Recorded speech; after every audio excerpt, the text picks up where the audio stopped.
വാവാധ്യാർ നമ്മുടെ കാർത്തിൻ്റെ ഏറ്റവും പുതിയ സിനിമയാണ്. ആൻഡ് ഐ നോ ഞാൻ ഈ വീഡിയോ കുറച്ച് ലേറ്റ് ആയിട്ടാണ് ഇടുന്നത്. ബട്ട് ദ തിങ് ഈസ്, ഈ പടം ആക്ച്വലി റിലീസ് ചെയ്യേണ്ടത് ഡിസംബറിലായിരുന്നു. പക്ഷേ അന്ന് അവർ ആക്ച്വലി അത് പോസ്റ്റ്പോണ്ട് ചെയ്തു. പക്ഷേ ആ ഒരു ഇതിന് മുന്നേ തന്നെ ഞാൻ ആക്ച്വലി ഇതിൻ്റെ പരിപാടികളൊക്കെ സെറ്റ് ചെയ്ത് വെച്ചിട്ടുണ്ടായിരുന്നു. അപ്പോൾ അന്ന് എനിക്ക് ആ വീഡിയോ ഇറക്കാൻ പറ്റില്ല. ബട്ട് ഫൈനലി പടം റിലീസായത് ജനുവരി 14 അന്ന് എനിക്ക് കുറച്ച് പേഴ്സണൽ ലൊക്കേഷൻസ് കാരണം അന്ന് ആ പടം കാണാൻ പറ്റില്ല. ഫൈനലി പടം പോയി കണ്ടത് സെക്കൻഡ് ഡേയിലായിരുന്നു. ആൻഡ് ഇപ്പോഴാണ് എനിക്ക് ഈ ഒരു വീഡിയോ എടുക്കാൻ സമയം കിട്ടിയത്. അതുകൊണ്ടാണ് ഈ വീഡിയോ ഇത്ര ലേറ്റ് ആയിട്ട് ഇടുന്നത്. പിന്നെ ഞാൻ വിചാരിച്ചു ഇത് ക്യാൻസൽ ചെയ്ത് കളഞ്ഞാലോ എന്നൊക്കെ വിചാരിച്ചു. ബട്ട് പിന്നെ വിചാരിച്ചു എന്തായാലും കലാപരിപാടികളൊക്കെ സെറ്റ് ചെയ്ത് വെച്ചിട്ടുണ്ട്, അപ്പോൾ എന്തായാലും ഈ ഒരു വീഡിയോ എടുത്ത് കളയാമെന്ന്. അതുകൊണ്ടാണ് എന്തായാലും പടത്തിനെ പറ്റി പറയുകയാണെങ്കിൽ, ആക്ച്വലി ഈ പടത്തിനെ പറ്റി പറയുന്നുണ്ട്. ഞാൻ സിനിമ കാണുന്നതിന് മുന്നേ ഇതിൻ്റെ റിവ്യൂ ഒന്നും കൂടുതൽ കേൾക്കാൻ പോയില്ല. പക്ഷേ എന്നാലും കുറച്ച് റെസ്പോൺസ് ഒക്കെ കേട്ടപ്പോൾ തന്നെ മനസ്സിലായി പടത്തിൻ്റെ ഒരു മിക്സഡ് രൂപത്തിലുള്ള അഭിപ്രായമാണ് കിട്ടിയിരിക്കുന്നത്. കുറേ പേർക്ക് പടം വർക്കായി, കുറേ പേർക്ക് പടം വർക്കായില്ല. എനിക്ക് എന്തായാലും ഈ പടം വർക്കായി. എനിക്ക് ഈ പടം ഇഷ്ടമായി. ഞാൻ നന്നായി തിയേറ്ററിൽ എൻജോയ് ചെയ്ത് കണ്ട ഒരു സിനിമയാണ്. അതിൽ കുറേ കാരണങ്ങളുണ്ട്. അതിലേക്ക് വരികയാണെങ്കിൽ എനിക്ക് ഈ സിനിമയിൽ ഇഷ്ടപ്പെട്ട കാര്യങ്ങൾ തന്നെ തുടങ്ങാം.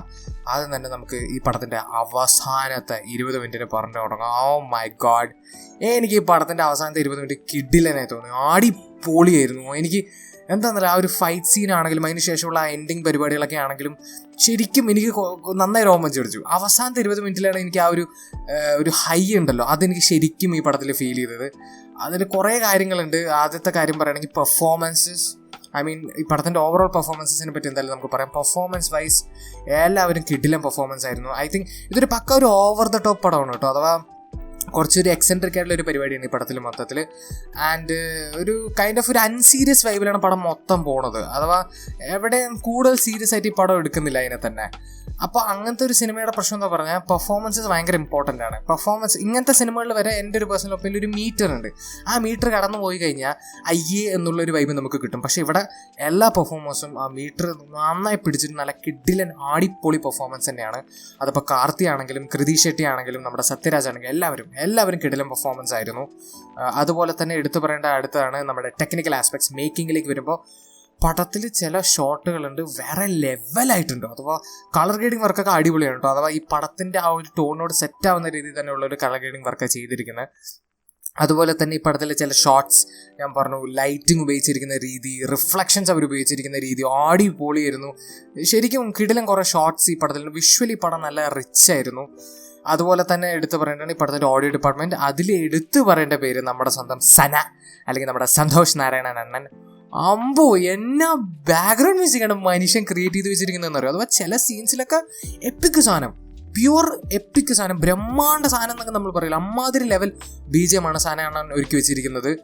അതുപോലെ പാട്ടുകളും കേൾക്കാൻ നല്ല രസമുണ്ട്. പക്ഷേ പാട്ടുകളെ പറ്റി പറയുമ്പോൾ എനിക്ക് കുറച്ച് കാര്യങ്ങൾ പറയേണ്ടത്. അപ്പോൾ എനിക്ക് ഈ പടത്തിൽ അത്രയ്ക്കും വർക്കാവാത്ത കാര്യങ്ങൾ പറഞ്ഞു കൊടുക്കാം. ആദ്യം തന്നെ പാട്ടുകളാണ്. പാട്ടുകൾ കേൾക്കാൻ നല്ല രസമുണ്ട്. കാർത്തിയും കൃതി ഷെട്ടിയുടെ ഡാൻസ് ഒക്കെ സൂപ്പറായിട്ട്, പ്രൊഡക്ഷൻ ഡിസൈൻ നൈസായിട്ട് എന്നൊക്കെ. എങ്കിൽ പോലും അതിൻ്റെയൊക്കെ ആവശ്യമുണ്ടോ എന്ന് ചോദിച്ചാൽ ഒരാവശ്യമില്ല. അഥവാ 3-4 പാട്ട് ഈ പടത്തിലുണ്ട്. ആ പാട്ടുകളിൻ്റെ ഒന്നും ആവശ്യമില്ല. ജെനുവൻലി സ്ക്രീൻ പ്ലേയിൽ റോഡ് ബ്ലോക്സ് പോലെയാണ് എനിക്ക് ഫീൽ ചെയ്തത്. അതൊക്കെ എടുത്ത് കളഞ്ഞാണ് ഈ പടം ഓൾറെഡി 2 മണിക്കൂർ 10 മിനിറ്റേ ഉള്ളൂ. അത് നേരെ 1.25 മണിക്കൂറിലേക്ക് കുറഞ്ഞേനെ. And I think it would have been so much better as a 1 hour 45, 1 hour 50 minute long മൂവി ഇൻ മൈ ഒപ്പീനിയൻ. ആ പാട്ടുകളുടെ ഒന്നും ആവശ്യം ഉണ്ടായിരുന്നില്ല സത്യം പറഞ്ഞാൽ. അതുപോലെ തന്നെ അടുത്തൊരു എനിക്ക് അത്രയ്ക്കും വർക്കാവാതെ പോയ കാര്യം എന്ന് പറഞ്ഞാൽ പടത്തെ ഹ്യൂമർ ആയിരുന്നു. ഇത് മൊത്തം ഒരു ഹ്യൂമറസ് വൈബിലെ പോകണം. അവിടെ ഇവിടെ ആയിട്ടൊക്കെ എനിക്ക് ചെറുതായി ചിരിക്കാനുള്ള പരിപാടികൾ ഉണ്ടെങ്കിൽ തോന്നിയെങ്കിൽ പോലും ഒരു മെജോറിറ്റി, അത് ഒരു മൊത്തം സിനിമയായിട്ട് എടുക്കുമ്പോൾ ഒരു 80 to 90% ഹ്യൂമറും എനിക്ക് പടത്തിൽ അങ്ങോട്ട് വർക്കായില്ല. അത് ഓബിയസ്ലി ഹ്യൂമർ എന്ന് പറയുന്ന സബ്ജക്റ്റീവാണ്. ചിലപ്പോൾ ചിലവർക്കൊക്കെ ഇത് വർക്കാവായിരിക്കും. ബട്ട് എനിക്ക് അങ്ങോട്ട് വർക്കായില്ല എന്നുള്ളത് തന്നെയാണ് എൻ്റെ ഒരു സത്യാവസ്ഥ. അതുപോലെ തന്നെ ഞാൻ മേക്കിംഗ് വൈസ് പടം കിടിലാണെങ്കിൽ പറഞ്ഞെങ്കിൽ പോലും അവിടെ ഇവിടെ ആയിട്ടൊക്കെ കുറച്ച് തകരാറുകൾ എനിക്ക് ഫീൽ ചെയ്തു. ഫോർ എക്സാമ്പിൾ എഡിറ്റിങ്, ചില സീനുകളിലൊക്കെ എഡിറ്റിംഗ് എനിക്ക് ഭയങ്കര അബ്രപ്റ്റ് ആയി തോന്നി. അതിപ്പോൾ പാട്ടുകളിലേക്കൊക്കെ എൻ്റർ ചെയ്യുന്ന സീൻ ഭയങ്കര അബ്രപ്റ്റ് ആയിട്ടായിരുന്നു അവർ പാട്ടുകളിലേക്ക് കയറുണ്ടായിരുന്നു. അത് എനിക്ക് കുറച്ച് ഇതായി തോന്നി. അതുപോലെ തന്നെ ചില സീനൊക്കെ കണ്ടപ്പോൾ എനിക്ക് ഫീൽ ചെയ്ത് ഇത് കുറച്ചും കൂടി ഒരു ഡ്യൂറേഷൻ ഉണ്ടായിരുന്ന ഒരു പടമായിരുന്നു. പക്ഷേ കുറേ സീനുകൾ അവർ കട്ട് ചെയ്ത് കളഞ്ഞു. അത് ചില സീൻസിലൊക്കെ എനിക്ക് ഭയങ്കര എവിഡൻ്റ് ആയിട്ട് ഫീൽ ചെയ്തു. അഥവാ അവിടെ എന്തോ വേണമായിരുന്നു, അവിടെ എന്തോ ഉണ്ടായിരുന്നു, പക്ഷേ അത് അവർ കട്ട് ചെയ്ത് കളഞ്ഞു എന്നെനിക്ക് ഫീൽ ചെയ്തു.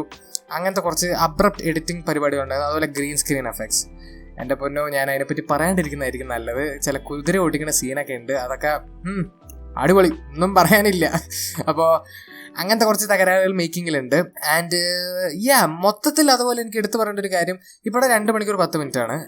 ഇതിൻ്റെ അവസാനത്തെ 20 മിനിറ്റ് ഞാൻ കിടില്ലാണെന്ന് തോന്നുന്നു. പക്ഷേ ബാക്കിയുള്ള സിനിമ അഥവാ ബാക്കി ഒരു 1.25 മണിക്കൂർ വരുമല്ലോ, ആ ഒരു 1.25 മണിക്കൂർ ഞാൻ മോശമാണെന്നല്ല പറയുന്നത്, ഞാൻ നന്നായി എൻജോയ് ചെയ്തു. കുറച്ച് നല്ല സീൻസും അങ്ങനത്തെ കുറച്ച് പരിപാടികളൊക്കെ ഉണ്ടെങ്കിൽ പോലും ഒരു പ്രതീക്ഷിച്ച ആ ഒരു ലെവലിലേക്ക് എത്തിയില്ല എന്നുള്ളത് തന്നെയാണ് സത്യം. അഥവാ I think it could have been so much better. അഥവാ ചില സീനൊക്കെ നമ്മളൊരു സാധനം പ്രതീക്ഷിക്കില്ലേ, അത് ആ ഒരു ലെവലിലേക്ക് എത്തിയില്ല. ഇപ്പോൾ ഫോർ എക്സാമ്പിൾ ആ ഒരു ഇൻ്റർവൽ സീൻ്റെ ബിൽഡപ്പൊക്കെ കണ്ടപ്പോൾ ഞാൻ വിചാരിച്ചു ഇതൊരു അന്യായ ലെവൽ സീനായിരിക്കും എന്നൊക്കെ വിചാരിച്ചു.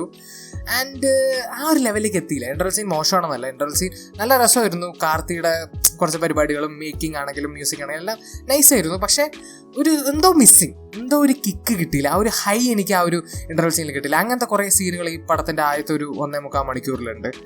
അപ്പോൾ അങ്ങനെ മൊത്തത്തിൽ I think this movie could have been much better. It could have been much better.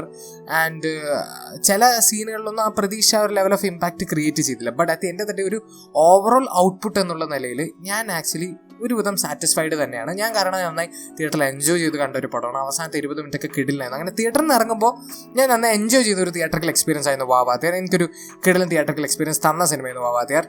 But അതെൻ്റെ ഒപ്പീനിയനാണ്. നിങ്ങൾ സിനിമ കണ്ടവരാണ്, നിങ്ങളുടെ ഒപ്പീനിയൻ കമന്റ് സെക്ഷനിൽ ഡ്രോപ്പ് ചെയ്യാൻ മറക്കരുത്. ആൻഡ് വീഡിയോ ഇഷ്ടപ്പെട്ടെങ്കിൽ ലൈക്ക് ചെയ്യുക, ഷെയർ ചെയ്യുക, സബ്സ്ക്രൈബ് ചെയ്യുക, നോട്ടിഫിക്കേഷൻ അമർത്താൻ മറക്കരുത്. And I will see you guys in next video. Bye by.